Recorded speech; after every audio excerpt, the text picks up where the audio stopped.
사람이 살아가면서 가장 어려운 것 가운데 하나는 아마 사람과의 관계가 아닌가 싶습니다. 회사에서는 직장 동료 때문에 고민하게 되고요. 집에서는 가족 때문에 속상해야 합니다. 학교에서는 친구 때문에 마음이 무겁죠. 참 이상합니다. 모르는 사람과는 잘 안 싸우는데 가까운 사람과는 자주 부딪히고 싸우는 그런 일들이 있죠. 부부도 그렇습니다. 아내가 오늘 왜 그래요? 그렇게 한마디 했을 뿐인데 분위기가 갑자기 싸해집니다. 그러면서 그걸 받는 남편이 내가 그렇게 이야기를 하자 아내는 또 아니 됐어요. 그렇게 말을 하고부터는 얼마나 분위기가 급속도로 냉랭해지는지 모릅니다. 별일 아닌 것 같은데, 별것 아닌 것 같은데 하루 종일 서로 말이 없습니다. 가까울수록 작은 말에도 상처를 받기 쉽고 가까울수록 화해하기도 쉽지가 않습니다. 그게 우리네 사는 풍경이 아닐까 싶습니다. 교회도 예외는 아니죠. 다른 교회 사례지만 이런 일이 빈번히 있습니다. 예배는 정말 은혜롭게 드렸는데 그리고 예배 드리고 나서 교회 주차장에서 차를 빼는 문제로 서로가 얼굴을 붉히는 그런 경우가 들어 있습니다. 오늘 정말 은혜 많이 받았습니다. 그렇게 막 목사님에게 인사를 하고 내려가서는 10분도 채 안 돼서 왜 거기다 차를 대요? 차를 빼세요. 그러면서 막 소리를 치고 음성이 높아지는 그 가운데 사람들은 받은 은혜를 다 쏟아버리죠. 여러분, 왜 이런 일이 생길까요? 우리는 예배를 하나님과 나 사이의 일로만 생각하기가 쉽습니다. 그러나 성경은 그렇게 말씀하지 않습니다.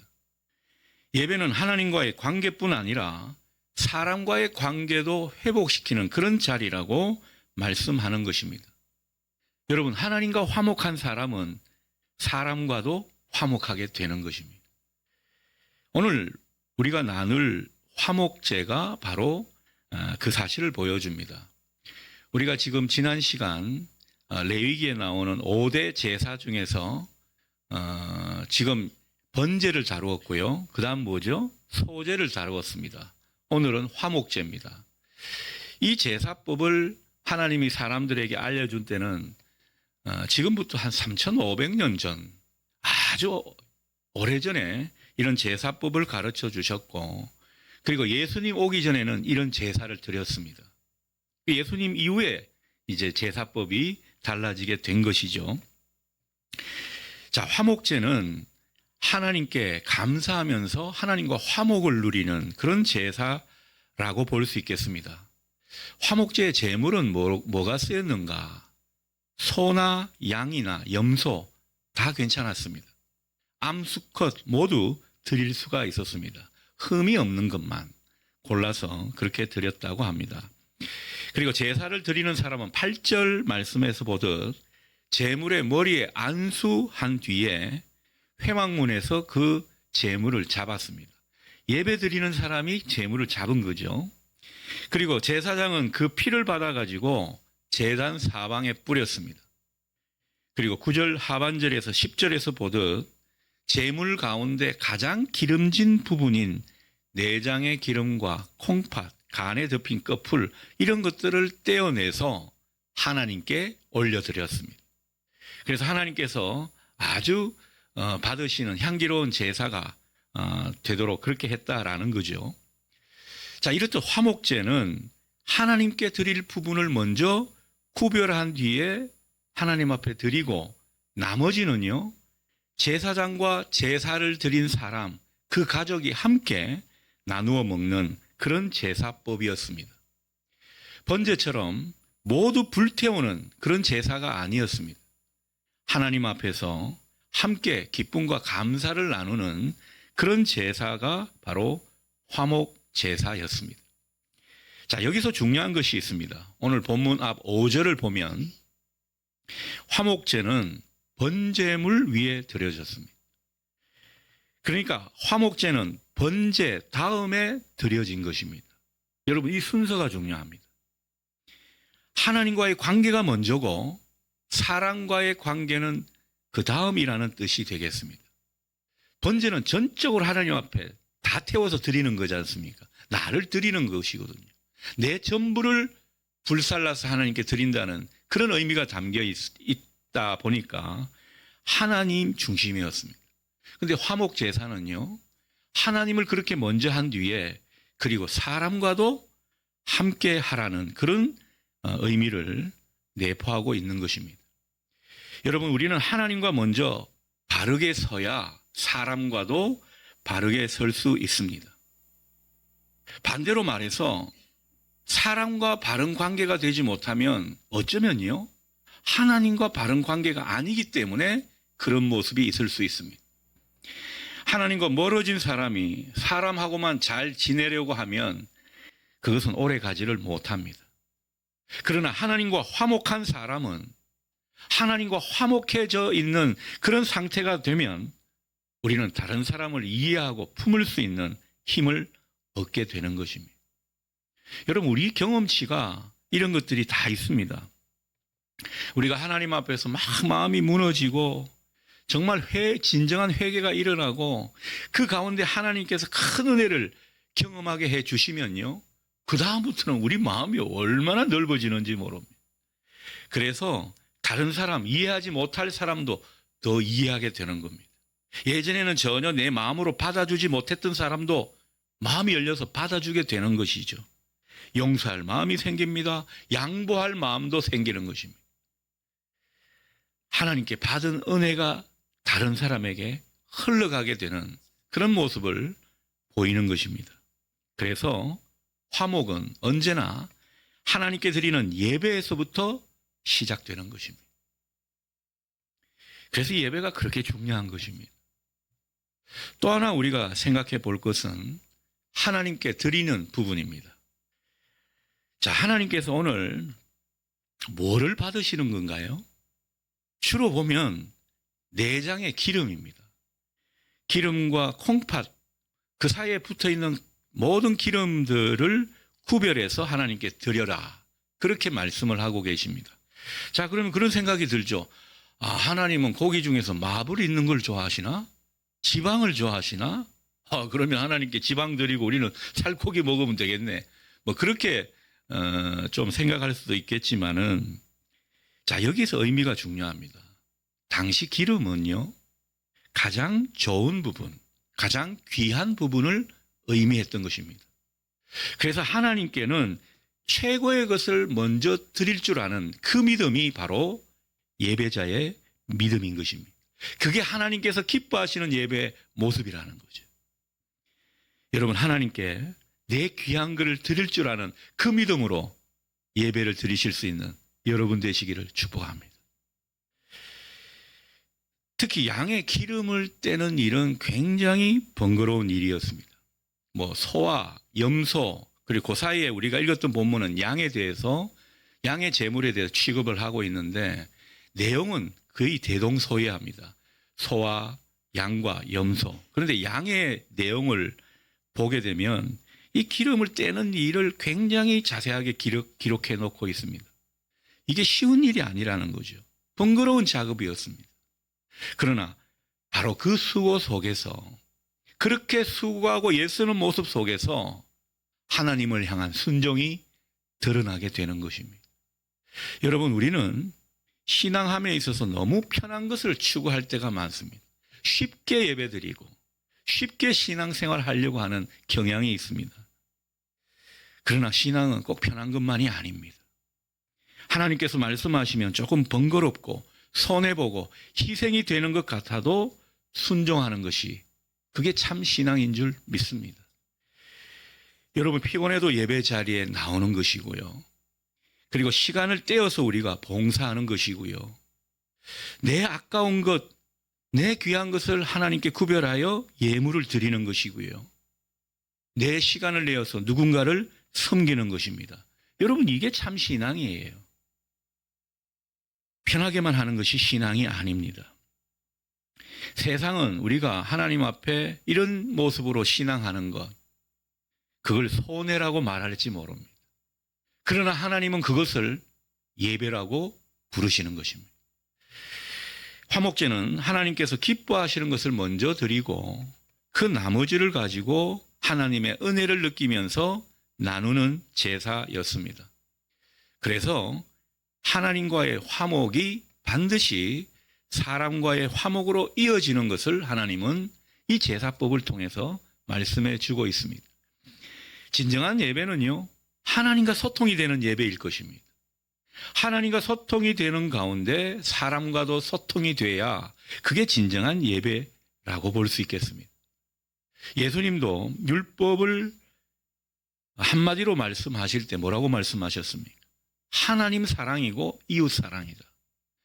율법의 모든 정신이 바로 여기에 귀결된다. 그렇게 요약하셨지 않습니까? 예배 정신도 바로 거기에 있습니다. 예배는 하나님께 드리는 것으로 끝나는 것이 아닙니다. 그 모든 것들이 다 사람에게 흘러가는 것으로 완성이 되는 것이죠. 그래서 예배는 삶으로 이어져야 되는 것입니다. 예배를 통해서 내 인격이 변화돼야 한다라는 거죠. 예배를 드렸다면 그 예배에 좋은 결과가 무엇입니까? 예배를 드렸다면 말이 조금 더 부드러워져야죠. 예배를 제대로 드렸다면 우리 마음이 열려서 손을 내밀 줄 알아야 합니다.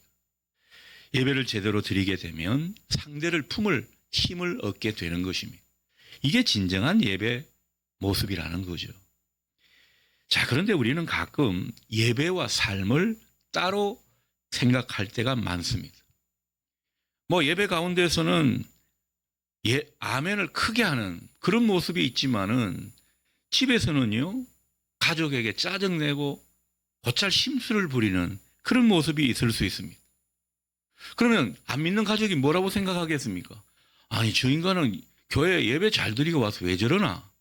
그렇게 생각하지 않겠습니까? 그래서 우리 예배를 평가절하해버립니다. 가치가 없는 것으로 은연중에 생각하게 되는 것이죠. 여러분, 우리가 예배를 어떻게 드렸는가가 믿지 않는 다른 사람에게 보여지는 것임을 여러분이 보실 수 있기를 바랍니다. 교회에서는 은혜를 말하면서도 작은 일로 얼굴을 붉히고 화를 낸다면, 은혜는 받았는데 관계가 여전히 그대로라면 이것은 화목제 정신이 삶까지 이어지지 못한 모습일 줄 믿습니다.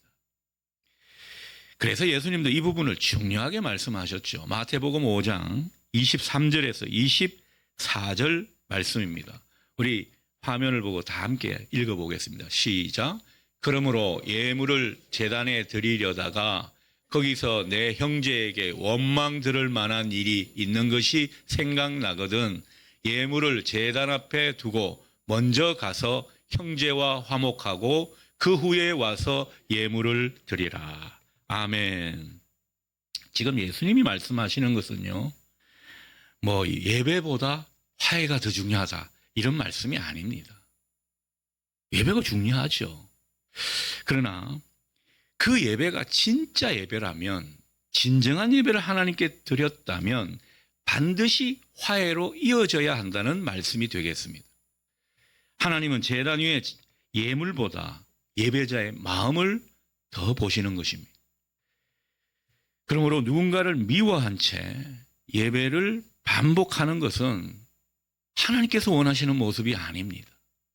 먼저 형제와 화해하고 화목하라는 그 말씀을 하시는 까닭이 바로 여기에 있습니다.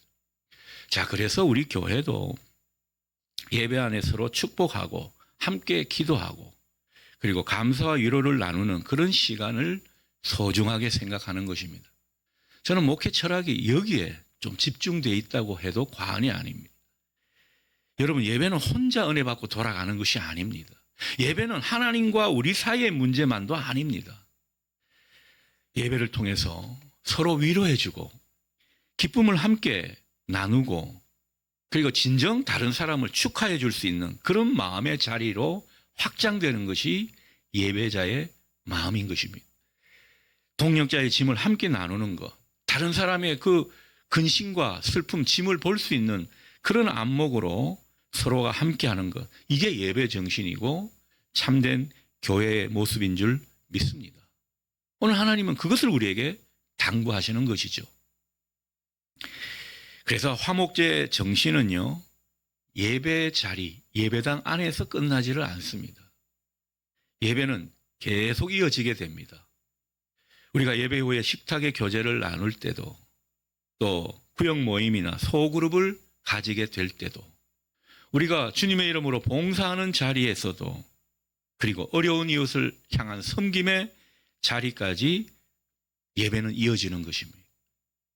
오늘 주방 봉사하시는 분들 화목하게 잘할 줄 믿습니다. 예배 잘 드리고 저기 갔으니까요. 여러분, 우리가 가진 것은 물질만이 아닙니다. 시간도 나눌 수 있고 재능도 나눌 수 있습니다. 경험도 나눌 수 있고 따뜻한 말 한마디도 나눌 수 있습니다.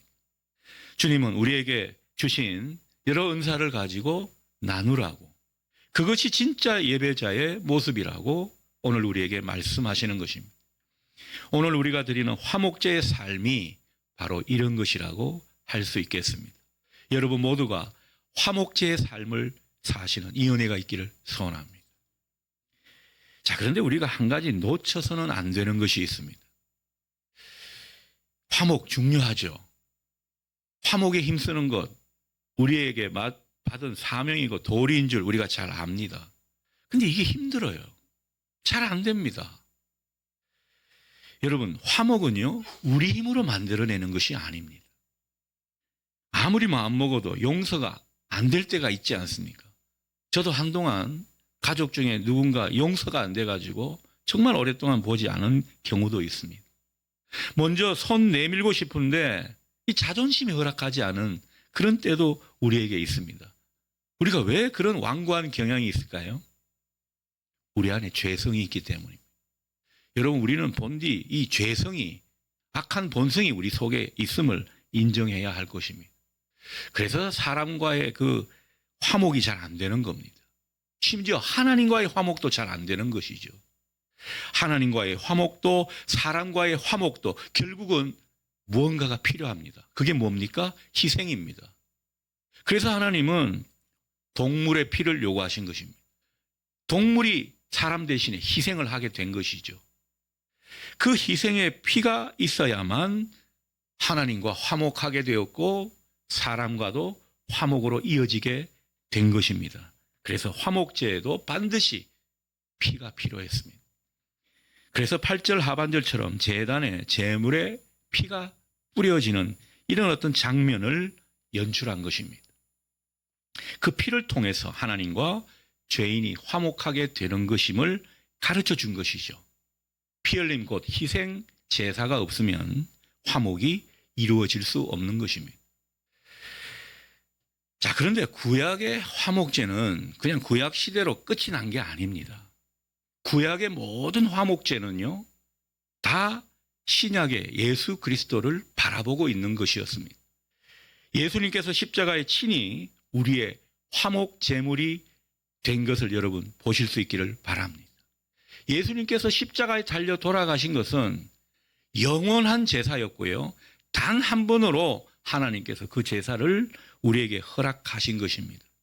그래서 예수 그리스도 그 십자가가 화목 제물이 된 예수님을 상징하는 것인데, 그 십자가를 바라보면서 예수님의 그 보혈의 공로를 의지하게 되면 하나님과 화목하게 되는 것입니다. 신약 시대 당신의 백성들은 이렇게 하나님께서 섭리하게 되신 것이죠. 그래서 십자가의 보혈은 하나님과 우리 사이 가로막고 있던 그 죄의 담을 허무는 것입니다. 아무리 죄 지은 자라도 그 십자가의 보혈을 의지해서 하나님 앞에 나아갈 수 있다라는 거죠. 우리는 예수 그리스도를 믿음으로써 하나님의 의로운 백성이 된 사람들입니다. 바울은 이 부분에 대해서 로마서 5장 10절에서 이렇게 말씀합니다.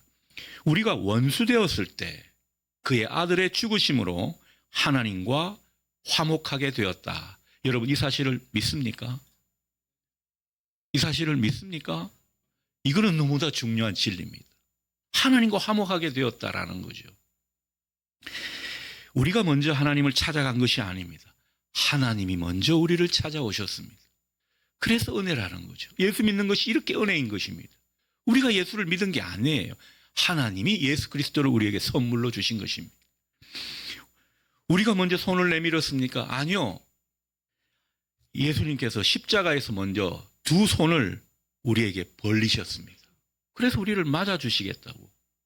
십자가가 이 두 팔 벌린 것을 또 상징하지 않습니까? 다 주님께 오라는 것이죠. 하나님과 화목할 수 있다라는 것입니다. 우리는 그 십자가의 보혈로 그 공로를 의지해서 하나님과 화목하게 된 사람들입니다. 그리고 이것을 잊어버리고 살기 쉽기 때문에 이 능력을 또 그냥 잃어버리는 존재들이기 때문에 주일마다 우리는 십자가의 주님을 바라보면서 하나님과 화목됨을 회복하게 되고 그래서 담대히 하나님 앞에 나아가는 예배자로 서게 되는 줄 믿습니다. 이렇게 하나님과 막힘없이 하나님과 소통이 되고 하나님과 화목하게 되어서 하나님은 궁극적으로 다른 사람도 용서하며 화목하게 지내라고 우리에게 말씀하시는 것입니다. 예배의 자리가 바로 그런 능력을 얻는 자리인 것입니다. 여러분에게 이 능력이 임할 수 있기를 소원합니다. 화목은 십자가에서 시작되어서 예배를 통해 우리 삶으로 흘러가는 것입니다. 그래서 여러분, 이 예배 자리가요, 단순히 1시간 치르는 종교 행사가 아닙니다. 여러분, 이 예배 자리를 귀하게 여기십시오. 이 예배 자리를 여러분 사모하시기를 바랍니다.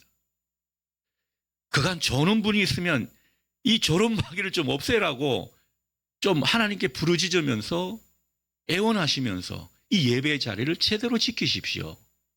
이 가운데 하나님과 우리가 더욱 화목하게 되는 것이고, 그리고 이 화목한 사람들이 세상 가운데 파송되는 시간이 바로 이 예배 시간인 것입니다.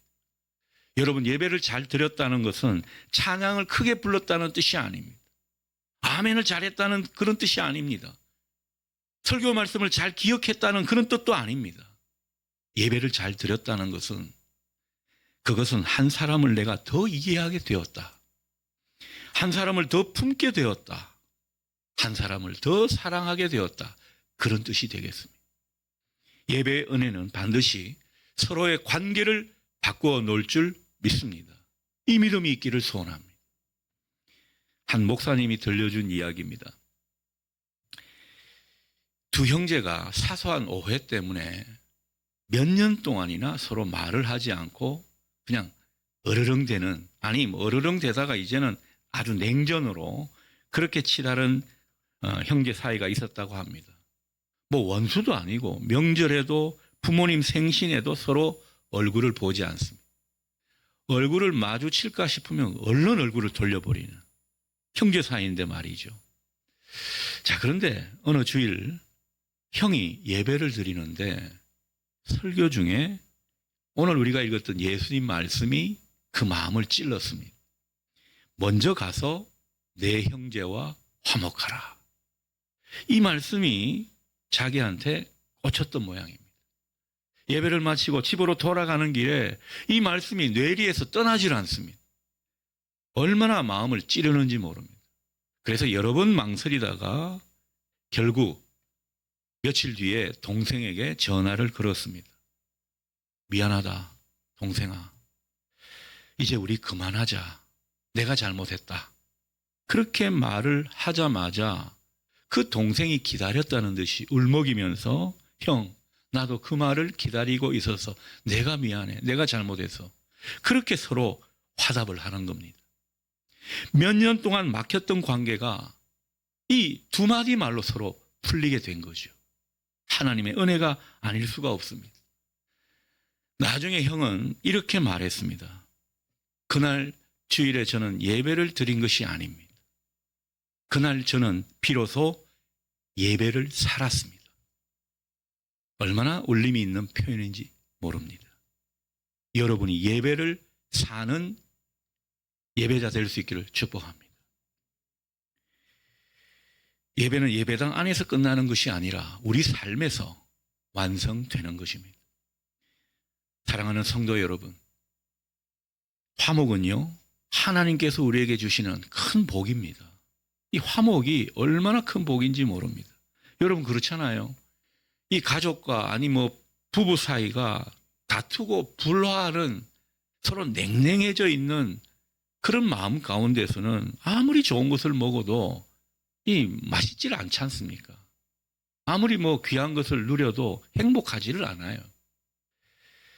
그러나 서로가 정말 화목하게 되는 그 지점부터 얼마나 마음이 평안해지고 또 기쁨이 그 가운데 찾아드는지 모릅니다. 행복은 돈이 많아서 오는 것이 아닙니다. 관계가 회복될 때 찾아오는 것임을 여러분 보실 수 있기를 바랍니다. 그래서 하나님은 우리에게 화목제 제사법을 알려주셨고 이 화목제 정신으로 살라고 말씀하시는 것입니다. 예수님은 그 십자가로 이 화목을 완성하신 분입니다. 그분께 의지하고 그분의 도움을 받아서 우리는 얼마든지 화목의 사람으로 살아가게 되는 것입니다. 이번 한 주 먼저 손 내밀어야 할 사람이 떠오르십니까? 먼저 용서를 구해야 할 그런 사람이 여러분 가운데 있습니까? 먼저 품고 안아주어야 할 사람이 여러분 마음에 있다면 여러분, 우리가 받은 은혜, 하나님과 화목해져서 받은 은혜를 그 사람에게 흘려보내시는 여러분 될 수 있기를 축복합니다. 화목은 예배에서 시작되는 것입니다. 하나님과 화목한 사람은 사람과도 화목하게 될 줄 믿습니다. 우리의 가정이 일터가 그런 화목의 자리가 되기를 축복합니다. 우리 교회가 그런 화목의 공동체 되기를 소원합니다. 그리고 우리의 삶 자체가 하나님께 드려지는 화목제 되기를 주님의 이름으로 축원합니다. 아멘. 기도하겠습니다.